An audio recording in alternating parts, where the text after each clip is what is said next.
In this video, you'll learn about war.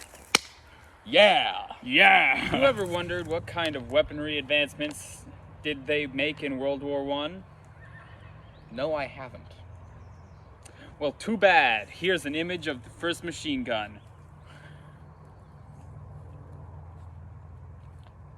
It was invented by Hiram Maxim in 1884. It was the first fully automatic machine gun in the world, and was almost impossible to hold in your hands. It features one of the first recoil-operated firing systems. It was water-cooled. It could fire 600 rounds per minute. And while it could be used by one person, it was usually used by 4 to 6.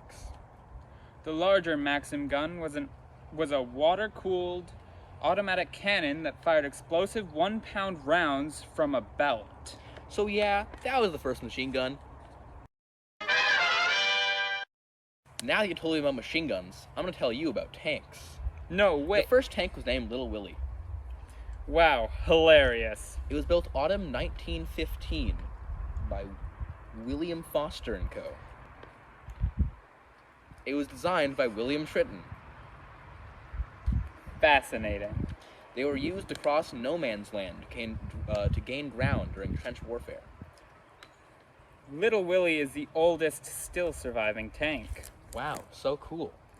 The Little Willie's predecessor was being built in July 1915. Wow, so cool. Anyway, the Little Willie was the first completed tank prototype which met Army requirements, and its design would be further improved upon to make the next prototype, known as Mother.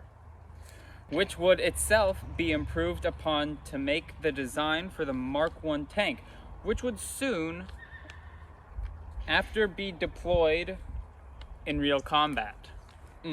Indeed. The Mark I tank was later replaced by the Mark IV tank. What about Marks II and III? The British can't count.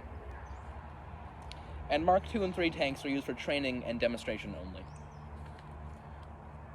Why was the Mark I replaced? It looked so good, so good. Well, the Mark I tank proved to be successful at crossing trenches, but it had a knack for filling up with deadly carbon monoxide. Well, now because we're on the topic, here's chemical warfare. We weren't on the topic, but go on, I'm intrigued. Tear gas was the first and most common weapon of chemical warfare used in World War I.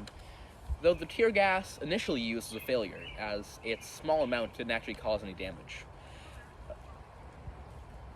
The Germans later decided to instead use chlorine gas, which had much more potent results.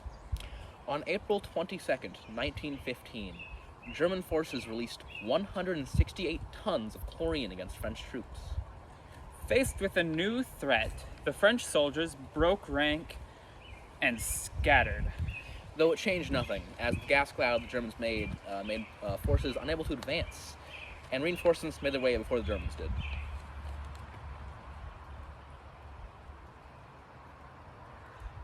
And you... Well, that's good enough for this presentation. I'll see ya. But he won't.